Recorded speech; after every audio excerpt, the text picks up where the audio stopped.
I'm still your favorite teacher, Simeon Gloria, on Contemporary Bible Exposition. Welcome to my YouTube channel.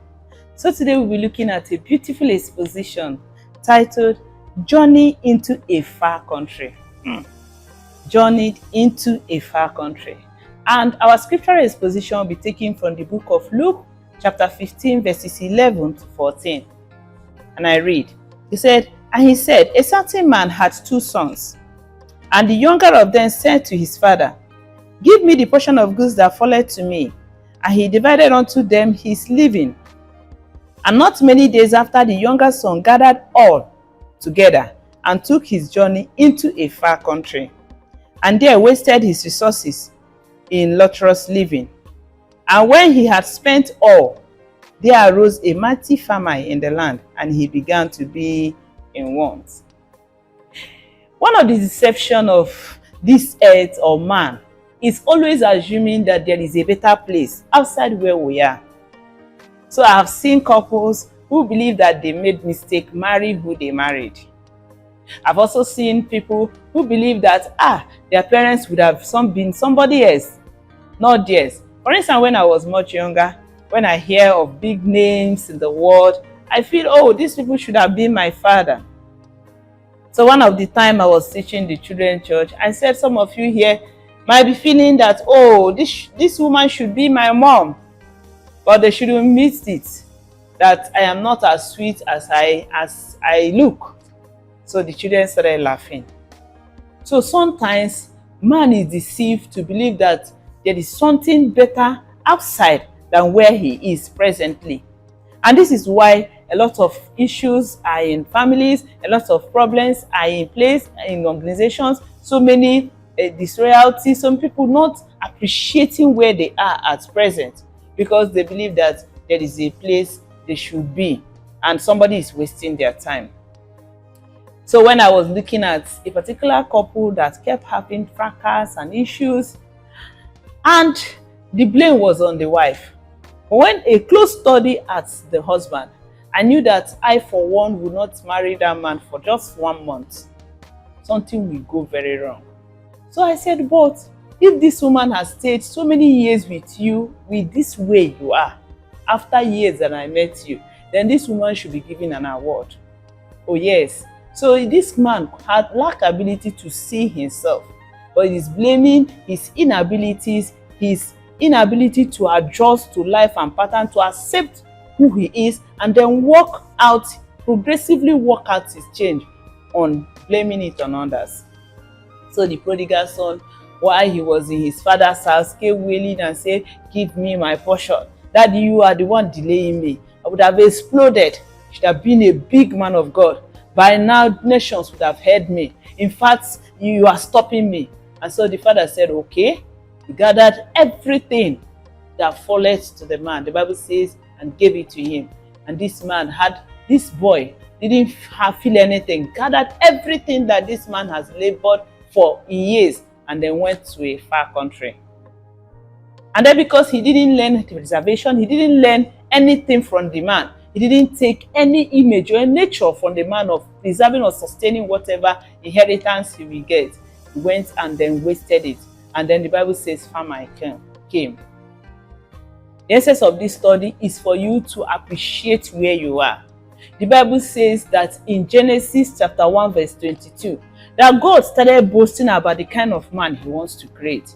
He said he will have dominion over the sea, over the land, over the air, and then he will be in charge. He was talking so much about this man in his imagination. A great man, a perfect man, a man exactly in the image of God. But in Genesis 2 verse 8, when God wanted to actually create man after creating the earth, when he came to what was available, that is the resources that was available on ground to create a man, and then touch the dust of that earth, what that thing was able to give him was a garden man. So sometimes what we envisage, we don't actually see it. What we envisage, our fantasy, there's this dream life, the kind of man we want to marry, a very big man. This man might come very small. He might come by somebody who does not even have a bicycle. Can you look at that man and see beyond where he is to where he can ride that big car? One of the times, the wife of Barack Obama said that even if Barack Obama was a mechanic, he would still have turned to a president. So this woman knew that a president should be her husband. So married Barack Obama when he was not even showing sign of being a president of America. But by and by, she started progressing it. They were part of the whole story. They are part of the turning and turning. The Bible says that things will keep turning and turning until whose Lord it is. So when it turned and turned and turned, eventually in the by and by, Barack Obama became a president. So that spouse can also be a president. But if God started with what was available, why not start with what is available? Why not look at that thing that is on ground and appreciate God for where that thing is, and then depend on progressive work, depend on process to bring that thing on strength, to bring that thing to where you want it to be. Oh yes, all things are possible with man. But first, we must appreciate where we are. Instead of journeying into a far country, throwing away so many things. Some of us, when we go out, we say the US, the Canada, the Canadians. When you go to Canada, we talk about what the white men have done for themselves. Don't forget, these people have depended on so much process. They've stayed on their ground, keep working and working and working, and then come to where something is now working for them, and we are envious of them. Have we taken time to work our heads? Have we taken time to work our nation? Have we taken time to work our family? Have we taken time to work our group? The essence of this video is for you to be the valuable man or that woman in your group. Stay there valuable until values, people of value, keep meeting you there. Why will you journey into a far country, live where you are, where God has planted you, when you have not harnessed all the opportunities, the potentials that are inherent in that environment? Shepard said in one of his books that in third eye, that until the eye becomes single, until you have a third eye, you can't see clearer where you want to go other paths. So it is abnormal, it is not allowed for you to think of going without seeing clearly. So why will you think of living where you are when you have not seen everything at your disposal? Some of us, we have not seen the good parts, everything God has laid in our spouse, the opportunities we have in our groups, with our children, the opportunity to transform, to change, to pattern them to what we want. So we blame what we don't have. This study is coming your way to stop the blame game. Can you please excuse yourself and then look closely at the opportunities in your environment? Look closely at some of the things you have not harnessed.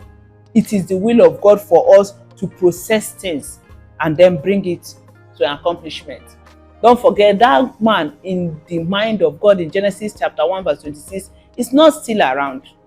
So when he came to Jesus, what he could get from Jesus was still the Son of God. He's still insisting. God is still patient and waiting for the manifestation of that man. And that man will come in this millennium, the perfect man. The man that will have dominion over the sea, over the land, and over all the creation of God. And that is when God will have rest. So not since that man have not come from Genesis up till now, God is still waiting and processing man to bring man to where he will come. So have you processed anything? What have you processed? What have you improved? What have you been part of pushing? So we complain about what we don't have. Then what are you doing about what you don't have? Why will you leave a place God has planted you and then wishing that something else? The truth of the matter is nothing is kept for anyone outside. Everything God gave us is with us in a spot. The world is in a spot. So until we know how to stay in that spot and keep looking and looking until everything turns. If you study the book of Genesis, you notice that the Bible says that when God created everything, the vegetation and the rest in chapter 2, that the earth, there was no rain. But God didn't mind that there was no rain. He kept creating and creating and creating and creating. At a time when God kept giving the earth work, kept giving the earth attention, kept giving the earth the kind of devotion, the earth responded to God. And then the Bible says a mist went out of the earth and then formed a cloud and then brought down rain. And then when rain came, it was important for man to come and till the ground. So you've not worked anything. How will God send the rain? This study is coming our way to learn the principle of processing what we want. That child might not be the best for you, but he can be better. The greatest people on earth are those who make the best use of what they have in their environment for best results they want. It is not people who have the best. No, it is people who produce the best in the by and by. So that's your spouse can still be that big man of God with your support, with your prayers, with your encouragement, with bringing in your influence. By and by, you will turn to that billionaire you want.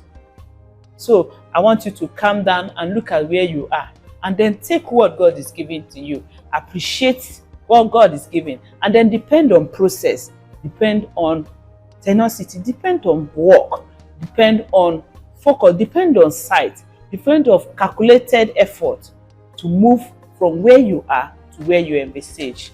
The Lord bless you. Don't journey into a far country. What you are looking for in Sokoto is in your Sokoto. So why not take it from your Sokoto and then use it to be that thing that people from Sokoto will come to? The Bible says that kings will come to your light. Kings will come to your light. By the time you sit down with your light and then bring it to where it will come before God. Excellent. The Lord bless you. I am still my favorite self. I'm still your favorite teacher, Contemporary Bible Exposition, Simeon Gloria. Keep liking, sharing, and commenting. Bye. See you next on my river of life that flows from the lion's throne. There is a fountain of life that flows from Emmanuel's throne. There is a river